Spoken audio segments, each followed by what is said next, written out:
स्वागत है आपका हमारे चैनल कोई तो है में। यहाँ हर कहानी एक राज है और हर सन्नाटा किसी की आहट छुपाए बैठा है।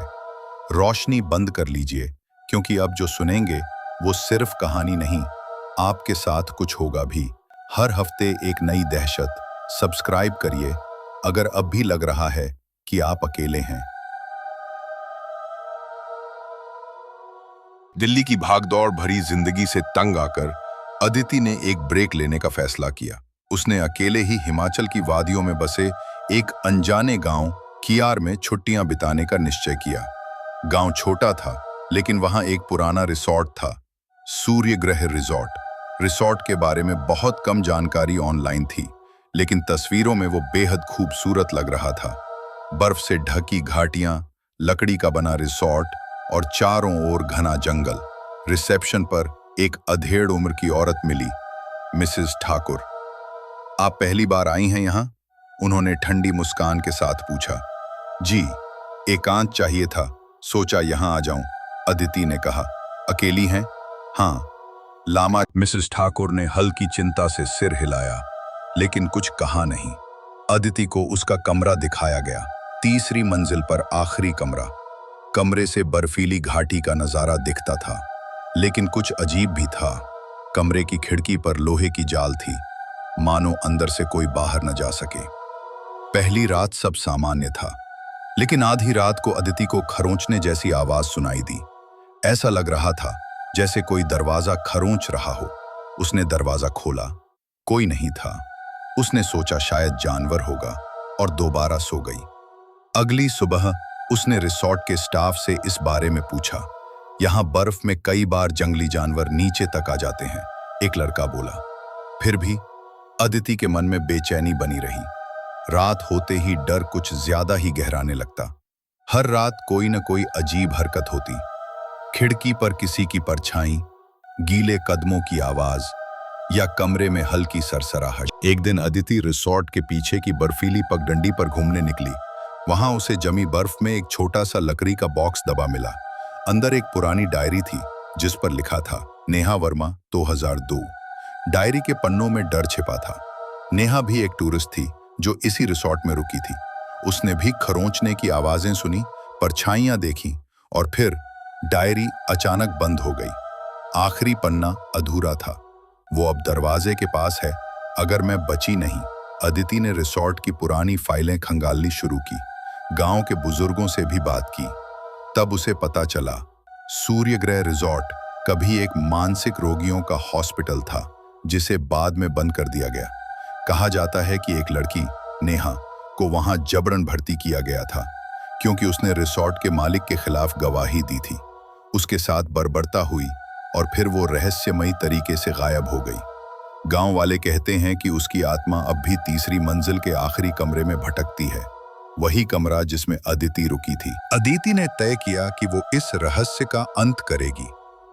अब वो डरकर छुपने के बजाय इस पूरी गुत्थी को सुलझाना चाहती थी। उसने कमरे में लगे हर कोने में कैमरे फिट किए, एक पुराना ट्राइपॉड लाकर उसे बेड के सामने रखा और एक आवाज रिकॉर्डर चालू कर दिया। उसने रिसॉर्ट की तीसरी मंजिल के अन्य कमरों को खंगालना शुरू किया। एक कमरे में उसे दीवार के पीछे छुपी एक पुरानी लकड़ी की अलमारी मिली, जिसके पीछे एक पतली गुप्त सीढ़ी थी। सीढ़ियां बर्फीली थीं, जैसे सालों से किसी ने उनका इस्तेमाल न किया हो। वो टॉर्च लेकर नीचे उतरी। नीचे एक छोटा सा तहखाना था। वहां सड़े गले बिस्तर, जंग लगे औजार और दीवारों पर उकेरी गई चीखती आकृतियां थीं। एक कोने में उसे लकड़ी की पुरानी चेयर पर बंधी एक टूटी हुई गुड़िया मिली। उसकी आंखें गायब थीं। पास ही एक डायरी का दूसरा हिस्सा पड़ा था, जिसमें लिखा था, मैं अदिति नहीं हूं, मैं नेहा हूं। उन्होंने मेरा नाम छीन लिया, मेरी पहचान छीन ली, लेकिन मैं अब भी जिंदा हूं, इसी कमरे में, इसी रिसॉर्ट में। जो कोई भी मेरा नाम लेगा उसकी आत्मा यहां बंध जाएगी। अदिति का सिर घूमने लगा। वो समझ नहीं पा रही थी कि सच क्या है। तभी पीछे से फुसफुसाने की आवाज आई, अब तुम जानती हो, पर क्या तुम बच पाओगी? उस रात उसने कैमरा चालू रखा, और पूरी रात जागती रही। आधी रात को वही खरोंचने की आवाज आई। दरवाजा धीरे धीरे खुला। एक सफेद कपड़े में लिपटी परछाई अंदर आई। अदिति डर के मारे कांप रही थी, लेकिन तभी परछाई बोली, तुम मुझे देख सकती हो? तो तुम कौन हो? मैं नेहा नहीं हूं। नेहा की आत्मा कभी यहां नहीं थी। मैं अदिति हूं, असली अदिति। तुम्हें नहीं लगता तुम्हारी याददाश्त थोड़ी धुंधली है? अदिति चौंक गई। उसकी सांसें रुक सी गईं। कमरे का शीशा देखा, उसमें कुछ नहीं था। परछाई ने कहा, तुम नेहा हो। 2002 में तुम्हें जबरदस्ती यहां लाया गया था, गवाही देने के कारण, और यहीं मार दिया गया। तुम्हारा दिमाग तब से एक भ्रम में है। हर बार जब कोई नया मेहमान आता है, तुम समझती हो कि तुम वो हो। अदिति, या कहें नेहा, जोर से चिल्लाई, लेकिन अब कुछ बदल नहीं सकता था। उसकी आत्मा वही थी जो हर बार अपने बीते हुए जीवन को दोहराती थी, नए नाम, नई पहचान के साथ। रिसॉर्ट अब भी चलता है, लेकिन तीसरी मंजिल का आखिरी कमरा अब भी बंद रहता है, बाहर से। उस रात के बाद नेहा, अब अदिति का भ्रम टूट चुका था, सो नहीं पाई। उसकी चेतना अब दो दुनियाओं के बीच अटकी हुई थी, मृत और जीवित। हर दर्पण में उसे अपने पीछे खड़े लोगों की भीड़ दिखती थी। वे सब अजनबी थे, लेकिन उनकी आंखों में पीड़ा थी और होंठ कुछ कहने की कोशिश कर रहे थे। नेहा ने महसूस किया कि वह अकेली नहीं है। इस रिजॉर्ट की दीवारों में कई आत्माएं बसी हुई हैं, जिनकी कहानियां अधूरी हैं। उसे अब एक उद्देश्य मिल गया था, उन सबको मुक्ति दिलाना। वह हर आत्मा की उपस्थिति को महसूस करने लगी। कभी रात को बाथरूम के शीशे पर धुंधली उंगलियों से लिखा दिखता, मैं मां से मिलना चाहती हूं। कभी पुराने खाने के हॉल में किसी बच्चे की हंसी गूंजती, जो अचानक सिसकियों में बदल जाती।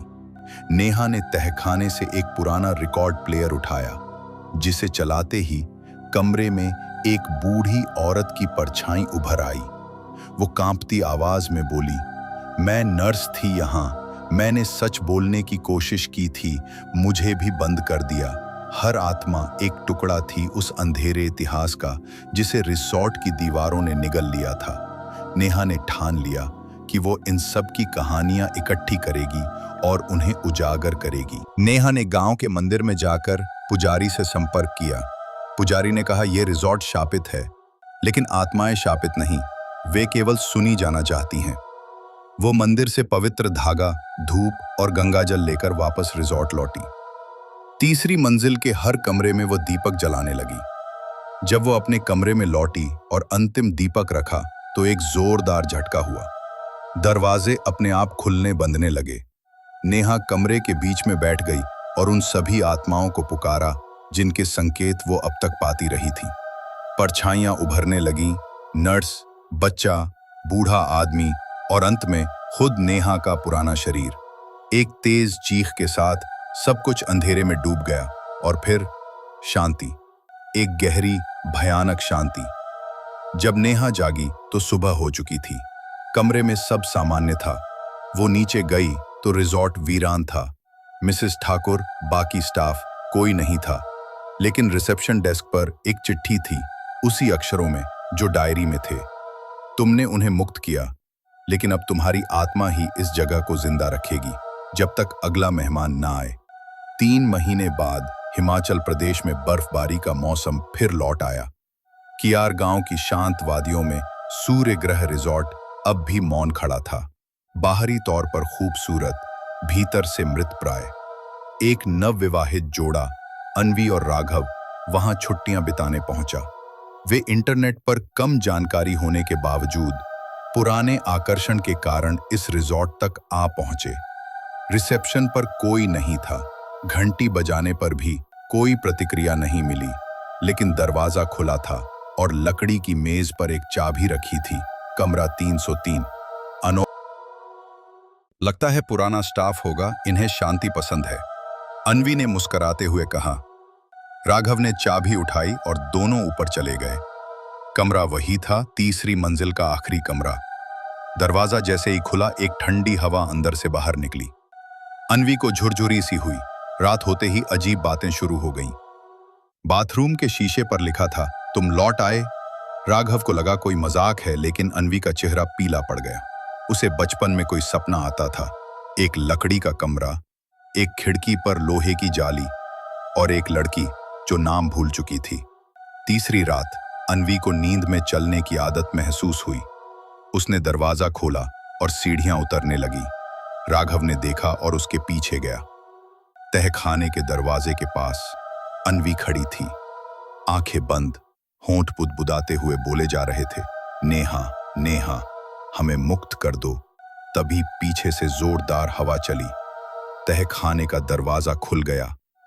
अंदर से वो सब अंधेरा नहीं था, बल्कि अब वहां दीवार पर चित्र थे, नेहा द्वारा बनाए गए। हर आत्मा की कहानी अब चित्र बन चुकी थी। एक चित्र में नेहा और एक दूसरी लड़की साथ खड़ी थी। वो लड़की अन्वी जैसी लग रही थी। क्या नेहा ने उसे बुलाया था, या क्या कोई और आत्मा अब अपनी कहानी कहने को तैयार थी? अन्वी के भीतर कुछ बदलने लगा था। उसकी आंखों में अब वही शून्यता थी जो नेहा की डायरी में वर्णित थी। राघव ने उससे बात करने की कोशिश की, लेकिन वो अक्सर अजीब बातें करने लगी थी, जैसे ये जगह मुझे पहचानती है, या मैं यहाँ पहले भी थी लेकिन किसी और रूप में। अगली सुबह अन्वी ने तहखाने में बने चित्रों की ओर इशारा करते हुए कहा, हर आत्मा ने अपनी कहानी कह दी, पर एक की कहानी अब भी अधूरी है, नेहा की। राघव हैरान था। नेहा को तो तुमने ही बुलाया था ना, अब और क्या रह गया है? अन्वी ने धीमी आवाज में कहा, मुक्ति सिर्फ तब मिलती है जब सत्य सबके सामने हो। नेहा ने आत्माओं को मुक्त किया, लेकिन खुद को नहीं, और अब वो मुझसे कह रही है, अधूरा काम पूरा करो।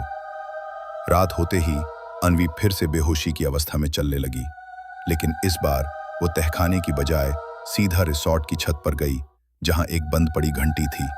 जैसे ही उसने उसे छुआ, पूरे रिसॉर्ट में एक कंपन सा हुआ। बिजली चली गई। राघव दौड़ता हुआ ऊपर पहुंचा। छत पर अन्वी अकेली खड़ी थी। हवा में बाल उड़ रहे थे और उसके चारों ओर धुंधली परछाइयां इकट्ठी हो रही थी। वो जोर से चिल्लाई, नेहा, तेरा सच मैं बताऊंगी, ये तेरा वादा था। तभी एक परछाई उसके पास आई, वही जो कभी अदिति थी, और उससे पहले नेहा। उसने धीरे से अन्वी के माथे पर हाथ रखा। एक झलक में अन्वी को नेहा का पूरा अतीत दिखा। अस्पताल में जबरन कैद, अत्याचार, उसकी गवाही, उसकी मौत और उसका अकेलापन। अन्वी जमीन पर गिर पड़ी। जब उसने आंखें खोली, वो एक अंधेरे कमरे में थी। वही लकड़ी की दीवारें, वही जालीदार खिड़की, लेकिन अब वो अकेली नहीं थी। उसके सामने कई आत्माएं खड़ी थीं। उन्होंने एक साथ कहा, अब तुम उत्तराधिकारी हो। तुम वो हो जो हम सब की कहानियां बाहर लाएगी। राघव ने अन्वी को बेहोश पाया, लेकिन जब वो उठी, उसकी आंखों में कुछ अलग था, स्थिरता, दृढ़ता और एक नया उद्देश्य। उसने राघव से कहा, हमें यहां से नहीं जाना, मैं इनकी कहानियां लिखूंगी। जब तक सबका सच सामने नहीं आता, कोई भी मुक्त नहीं होगा। अन्वी ने रिसॉर्ट के सबसे शांत कमरे को अपना कार्यस्थल बनाया। एक पुरानी लकड़ी की मेज, नेहा की टूटी हुई कुर्सी और दर्जनों खाली पन्नों के साथ वो आत्माओं की कहानियां लिखने लगी।